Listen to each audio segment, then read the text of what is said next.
আমরা যারা সমাস কম পারি এবং কম বুঝি তাদের সর্বশেষ ভরসা থাকে উপসর্গ। উপসর্গ বাংলা ব্যাকরণে খুব সহজ একটি টপিক। আজকে আমরা খুব সংক্ষিপ্তভাবে উপসর্গ নিয়ে আলোচনা করব এবং উপসর্গের একটি বহুল জনপ্রিয় প্রশ্ন, উপসর্গের অর্থ বাচকতা নেই কিন্তু অর্থদ্যোতকতা আছে। এই প্রশ্নটি আমাদের এই ভিডিওর আলোচ্য বিষয়। তাহলে চলো সময় নষ্ট না করে শুরু করি। উপসর্গ হলো কতগুলো অব্যয় পদ।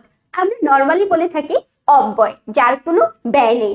অর্থাৎ উপসর্গ যদি কোনো স্বাধীন শব্দের পূর্বে বসে তাহলে সেই শব্দটির অর্থের পরিবর্তন করে দিতে পারে, আর যদি নাও বসে কোনো সমস্যা নেই। তাহলে আমরা সংজ্ঞাটা সুন্দর করে সাজিয়ে কি বলতে পারি?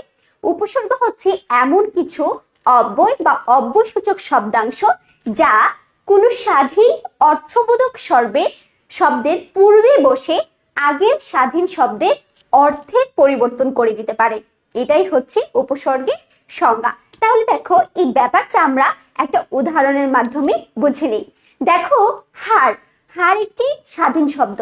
কিভাবে স্বাধীন শব্দ? হাড় গলার হাড় হতে পারে, অথবা খেলায় যে হার জিত সেটাও হতে পারে।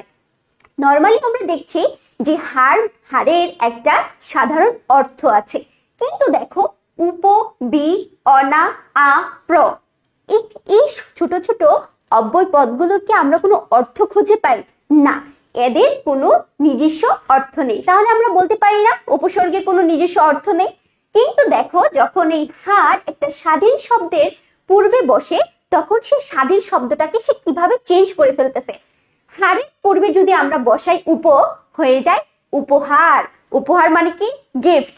তারপর দেখো, হাড়ের পূর্বে যদি আমরা যোগ করি বি, হয়ে যায় বিহার, মানে একটা ভ্রমণের জায়গা। যদি অনা যুক্ত করি হয়ে যায় অনাহার, অর্থাৎ যারা খেতে পায় না। যদি আমরা যোগ করি আ, হয়ে যায় আহার, মানে কি? খাবার। তারপর যদি আমরা প্র যোগ করি, প্র যদি হাড়ের সাথে যোগ করি হয়ে যায় প্রহার।